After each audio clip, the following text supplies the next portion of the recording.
Tiens bon les reins tous les desserrés, il n'a pas besoin de faire aller pousser. Zan zan zan fi pas besoin de la paix. Amen Ali ziskate. C'était mon bel Nénène Catherine.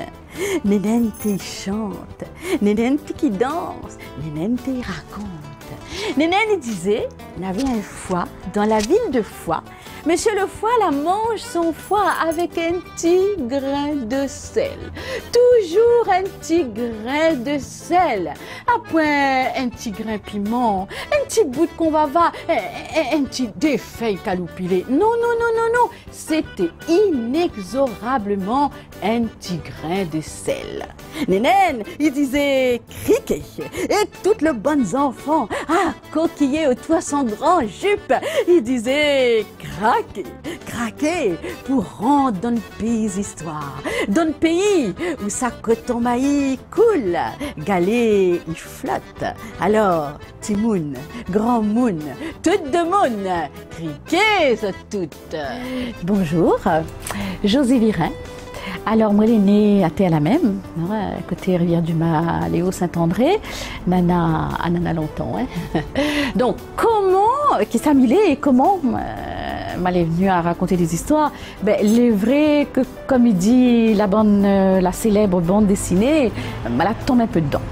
Il est vrai que elle a eu des nénènes, elle la raconte à moi des histoires, dans le temps longtemps, là, Théa-la-Même, sur le gros galet à côté du garage. Et puis après, c'est plus une rencontre décisive dans les années 1990 avec C.H. Sinamalé qui était donc qui menait le groupe Simandef. Et cette rencontre en fait la confirme à moi dans mes positions de militante culturelle. Et m'y crée en 1992, donc le premier festival international de contes de la Réunion, qui a été un grand succès. Et disons que dans les cases, beaucoup de monde, ils se souviennent encore de ce premier festival. L'a fait des petits, tant mieux, et ça veut dire que l'idée était bonne. Et puis ensuite, un départ pour la métropole. Pendant un bon nombre d'années aussi, là. Mais pas... Jamais éloignée en fait de la Réunion, puisque elle a toujours essayé de promouvoir la culture réunionnaise un petit peu sous toutes ses formes, de fan un petit peu notre patrimoine oral, et de par mon métier aussi d'enseignante, elle était plutôt facile.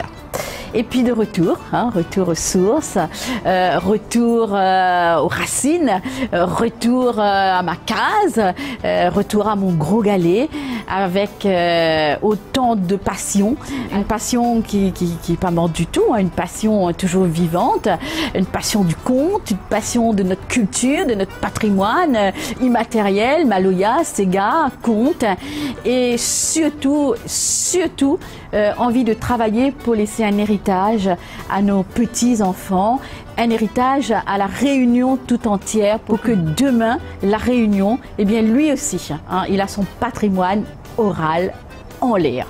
Tiens beau, largue pas, il faut toujours savoir où ça sort pour savoir où ça va. Jamais oublier son histoire, jamais oublier ses racines. Et c'est en étant fort de ses racines, de toute façon, qu'on peut faire fleurir et qu'on peut épanouir à partout.